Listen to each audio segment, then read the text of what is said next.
नमस्कार दोस्तों, स्वागत है आपका द इन्फो स्टेशन में। तो दोस्तों, भारत और चीन सीमा पर तनाव बढ़ता ही जा रहा है और भारत ने चीन की दादागिरी को हर मंच पर रोका है। इसीलिए चीन पागल हो गया है। जिस हिसाब से पिछले कुछ दिनों से भारत चीन की सेनाओं में झड़पें हुई हैं, इससे लगता है कि यह विवाद डोकलाम से भी बड़ा होने वाला है। दोस्तों, चीन और भारत एशिया के दो ताकतवर मुल्क हैं। वहीं चीन अपने पड़ोसी देशों को हमेशा डरा के रखना चाहता है। दोस्तों, हाल ही में 5 मई को लद्दाख के पैंगोंग झील के पास भारत और चीन के सैनिकों में हिंसक झड़पें हुई थी, जिसमें 11 चीनी सैनिक और 5 भारतीय सैनिक भी घायल हो गए थे। वहीं भारतीय सेना के जवान लेफ्टिनेंट ब्रोल दास ने कई चीनी सैनिकों की नाक तोड़ दी, जिससे पीएलए को शर्मसार होना पड़ा था। दोस्तों, आपको बता दूं, और इसी घटना की तरह 9 मई को सिक्किम के नाकोला दर्रे के पास भी दोनों देशों की सेनाओं के बीच झड़प हुई थी। तो दोस्तों, आखिर चीन चाहता क्या है?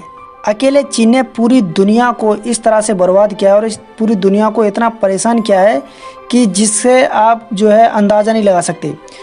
चारों तरफ से घिरा चीन बचने का रास्ता ढूंढ रहा है और जिस हिसाब से रिएक्ट कर रहा है, लग रहा है चीन की दुकान बंद होने वाली है। इसी बीच चीन पैंगोंग त्सो झील और गलवान घाटी में लाइन ऑफ एक्चुअल कंट्रोल पर लगातार अपनी सेना है उसको बढ़ा रहा है। वहीं चीन गलवान घाटी में अपनी स्थिति को मजबूत भी कर रहा है। बीच भारत के army chief general MM Naravane Leh में एक आर्मी के हेडक्वार्टर पहुंचे और उन्होंने स्थिति का जायजा लिया और सिचुएशन का जायजा लिया कि किस तरह की स्थिति है जो डेवलप हो रही है अभी के हाल ही में, और उन्होंने जाके टॉप कमांडर से बातचीत की। वहीं इंडियन आर्मी भी पीछे हटने को राजी नहीं है और भारत ने भी अपना निर्माण कार्य जारी रखा है। वहीं भारत ने लद्दाख के अलावा भारत से सटे चीन पाकिस्तान के बॉर्डर पर भी अधिक सैनिकों की तैनाती कर दी है। वहीं इस तनाव को लेकर पिछले एक हफ्ते में 5 बार इंडिया और चाइना के लोकल कमांडर की बैठक हो चुकी है, लेकिन दोनों पक्ष अपने अपने स्टैंड पर अड़े हुए हैं। और जैसा कि हम सब जानते हैं, चीन का अड़ियल रवैया वो भी अपने स्टैंड पर अड़ा हुआ है। वहीं चीन धीरे धीरे लाइन ऑफ एक्चुअल कंट्रोल पर अपने सैनिकों और भारी मात्रा में गाड़ियों की संख्या को बढ़ा रहा है धीरे धीरे। वहीं कई सैटेलाइट इमेजों में भारत और चीन के सैनिकों के तंबू भी देखे गए हैं। वैसे तो ये परमानेंट तंबू नहीं है और ये टेम्पररी तंबू हैं जो कि हटा दिए जाते हैं बाद में। तो इस तरह के कई सारे छावनी सी देखी गई हैं सैटेलाइट इमेज में, जिससे लग रहा है कि तनाव और आगे बढ़ने वाला है। चाइनीज भारत के ठिकाने के सामने रोड बना रहे थे, इसी पर भारतीय सेना ने आपत्ति जताई थी, लेकिन उन्होंने अपना काम जारी रखा। वहीं गलवान घाटी में भारत की सेना पुल बना रही है, जिस पर चीन ने आपत्ति जताई थी, लेकिन भारत ने भी अपना काम जारी रखा। यानी दोनों पक्ष एक दूसरे की बात को सुनने को राजी नहीं है। वो भी अपना कंस्ट्रक्शन का काम चलाए जा रहे हैं और उसको निर्माण करते जा रहे हैं। वहीं भारत भी अपने कंस्ट्रक्शन काम को, रोड को, पुलों को वो बनाया जा रहा है। दोस्तों, यह वक्त चीन को रोकने का है। वैसे भी चीन की वजह से पूरी दुनिया रिसेशन में पहुंच गई है और चाइनीज वायरस की वजह से लगभग पूरी दुनिया में 2,50,000 के करीब लोगों की मौत भी हो चुकी है। वहीं चीन के साथ पाकिस्तान और नेपाल भी सुर में सुर मिलाते नजर आ रहे हैं।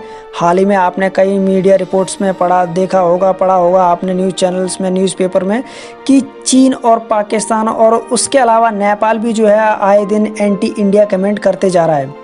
इस वक्त चीन पूरी दुनिया में एक खतरनाक वायरस के रूप में उभर कर सामने आया है। भारत हमेशा चीन से अच्छे संबंध चाहता है, लेकिन चीन को भारत की यह बात रास नहीं आई। चीन जानता है कि अगर उसे कोई रोक सकता है पूरी दुनिया में तो वो सिर्फ और सिर्फ भारत है, क्योंकि अमेरिका तो आज है, कल चला जाएगा और अमेरिका और चीन का बॉर्डर इतना ज़्यादा शेयर नहीं होता।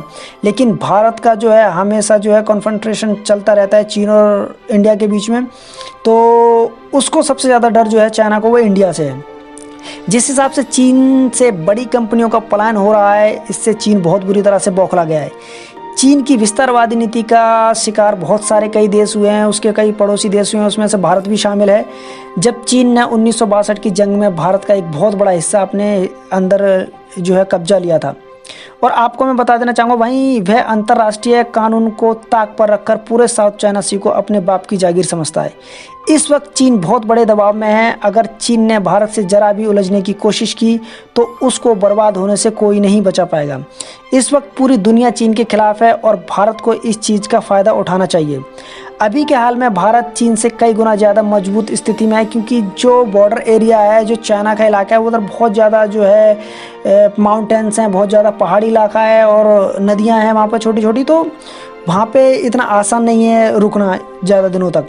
भारत को वैसे तो टू फ्रंट वॉर के लिए हमेशा तैयार रहना होगा, क्योंकि चीन अकेले भारत पर हमला नहीं करेगा। पाकिस्तान भी इसी मौके की तलाश में बैठा है, लेकिन भारत के साथ इस वक्त पूरा विश्व खड़ा है। और विश्व के अलावा जो है भारत को सबसे ज़्यादा इम्पोर्टेंट है इंडियन आर्मी को, तो वो है इंडियंस की, भारत के लोगों की। हर एक इंसान अपनी अपनी जगह रहकर अपना जो है नेशनलिज्म दिखा सकता है और वो चीन को रोक सकते हैं। तो दोस्तों, आपको वीडियो कैसी लगी प्लीज़ हमें कमेंट में ज़रूर बताइए, और वीडियो को लाइक करें, शेयर करें और चैनल को सब्सक्राइब ज़रूर करें।